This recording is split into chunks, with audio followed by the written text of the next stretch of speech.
বছৰ অপেক্ষা কৰি আছিলোঁ তেওঁলোকক। অপেক্ষা কৰি কৰি আমি ইতিমধ্যে 2004 চনতে এবাৰ তেওঁলোকক সকীয়াই দিছিলোঁ। কোন জেগা এইটো? এইটো হাজো পুৱামকা পাহাৰ বুলি কয়। এইটো ফৰেষ্ট যিটো বন বিষয়া কাৰ্যালয়ৰ সন্মুখত তেওঁলোকে ফৰেষ্টৰ মাটি দখল কৰি ঘৰ বনাইছে। ঘৰটো বনাইছে ইয়াতে উৰুচ মেলা বুলি ইয়াত পুৱামকাত এটা মেলা হয়। সেই মেলা টাইমত ইয়াতে অবৈধভাৱে ভাং মদ এইবিলাক বেপাৰটো চলায়ে আৰু পকী ঘৰ বনাইছে। ইয়াতে আমাৰ হনুমান মন্দিৰ আছে প্ৰায় 50 মিটাৰ আঁতৰত। তেওঁলোকে এই ঠাইখিনিত গৰু মাংস বিক্ৰী কৰে।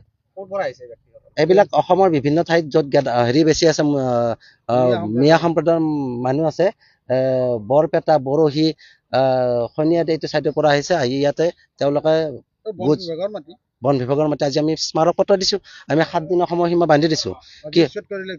নিশ্চয় আজি আমি কিছু নিজাববীয়াকৈ আমি উচ্ছেদ অভিযান চলাওঁ।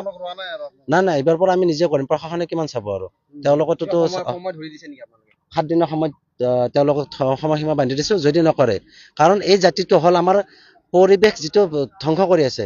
তেওঁলোকক এইটো আমি হিন্দু জাগৰণ অসম উত্তৰ জিলাৰ তৰফৰ পৰা আপোনালোকৰ এই অভিযান অব্যাহত থাকিব চিৰদিনলৈ অব্যাহত থাকিব।